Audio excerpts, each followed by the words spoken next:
சித்த மருத்துவம் ஒன்று இருக்குது, இங்கிலீஷ் மருத்துவமும் இருக்குது. ஆனால் இது ரெண்டுமே இன்னைய உலகத்துக்கு, அவசர உலகத்துக்கு தேவை. சித்த மருத்துவத்துக்கும் ஆங்கில மருத்துவத்துக்கும் என்ன வேறுபாடு அப்படின்னா, இப்போ நீங்கள் ஒரு ஆஃபீஸில் வேலை செய்கிறீங்க, உங்களுக்கு ஒரு ஜுரம் வந்துடுச்சு. அப்போது சித்த மருந்து போய் சாப்பிட்டீங்கன்னா இனிமேல் உங்களுக்கு வாழ்க்கையில் ஜுரமே வராது. ஆனால் 6 மாதம் ஆகும் அந்த மருந்து சாப்பிட்டு முடிக்கிறதுக்கு. ஆனால் உங்கள் வாழ்க்கையில் இனிமேல் ஜுரமே வராது. ஆனால் நீங்கள் நாளைக்கு காலையில் டியூட்டிக்கு போகணுமே, அப்போ இந்த மருந்தை சாப்பிட முடியாது. உடனே என்ன பண்ணுறீங்க, ஆங்கில ஊசி போட்டுக்கின்னு காலையில் வேலைக்கு போய். அவசர உலகம் இது.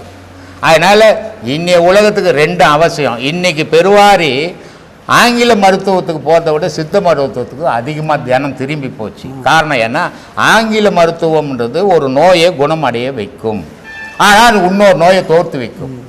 பக்க விளைவுகள் இன்னொரு நோயை உண்டாக்கிடும். அந்த மருந்தினுடைய தன்மை அது. ஆனால் சித்த மருந்து அப்படி இல்லை. இன்னி கொடுத்த நோயையும் அழிச்சிடும், இருக்கிற நோயையும் அழிச்சிடும். ஆனால் நாளாகும். இதான் 2க்கும் வித்தியாசம். அதனால இதை பயன்படுத்திக்கிறாங்க ஜனங்க.